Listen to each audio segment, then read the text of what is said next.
was a failed novel, then it was a short story, then it was a script, then it was a film, and then it was a book again.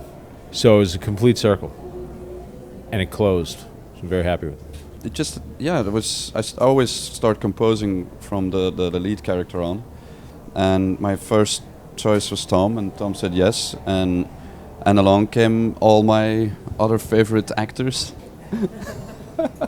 But it was beautiful, like, you know, the team we had around us, like our teams there, like everybody working with us, you know, most of them, a lot of like our team were from Brooklyn, but their accents were so different.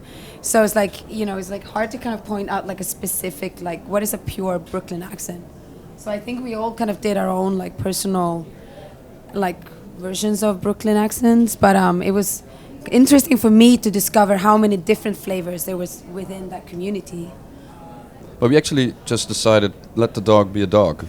We never tried to I mean, it's puppies anyway, you can really, and we were just like, we were free to let the dog do what it, and everybody was just interacting with the nature of what a dog does, and that's all. So it wasn't that hard. And it's a much maligned breed as well, the American Pit Bull. So it was beautiful to be able to work with that dog, and to work with with Kim and Joe and the guys that were introducers to the dog, and work with the dog and with the dog handlers, because I love dogs personally, and so I was a little nervous of the breed, and the breed has got a bit of a bad name, but actually it's one of the most sensitive dogs and most gentle dogs that I've ever come across. So, you know, it was an absolute pleasure. You have to be like open for whatever.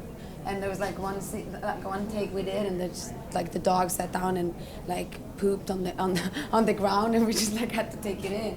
Yeah. And it's like, you know, it's. He snored all the way through that scene at the end. There's a really important scene. There was like this. It's so good. It's so good. Is it Chova? Chovka. Chovka, Yeah, Chovka's doing a very serious conversational scene. I have to sit. It's a very silent scene, and Chovka's very intense. And Rocco was just snoring all the way. All the way through it. He wouldn't shut up. First he was like all the time, like whining, and then the first take, and we're like, okay, we're gonna do with the dog, and you were like, no, he will calm down. And then second take, he calmed down. Third take, he was like, and it was really snoring, and we were like, what's that sound? And you tried not to laugh, but that moment we were like.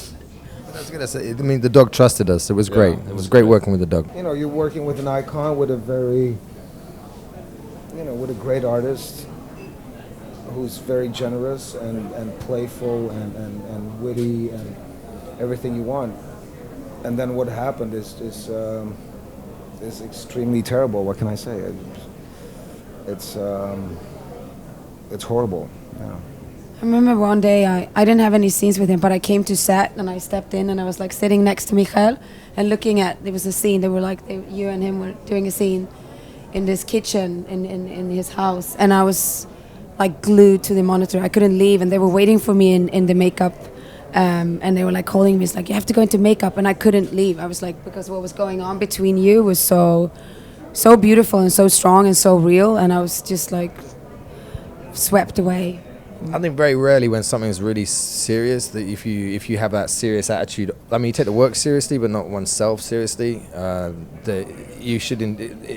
Oftentimes, when something gets serious, the more fun you can have off and around it, alleviates the ability to micromanage how intense a scene can get. So, oftentimes, the more like serious a project is on film, the more relaxed it is off film, and more fun.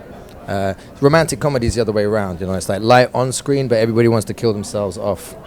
It really didn't. They were sort of already set in my head, and then I feel like the actors take them where they want to go, which they very much did, and it's a fun journey for me to watch. But then when I go back to like turn it into a novel, they're back to being mine again, and I go, the thing Matthias and I were just talking outside, and the thing that I saw in his performance that I don't think anybody got until, except for me and him, and maybe Mikhail, I don't know what your conversations were like, but Eric Deeds is terrifying simply because he is so tragically insane.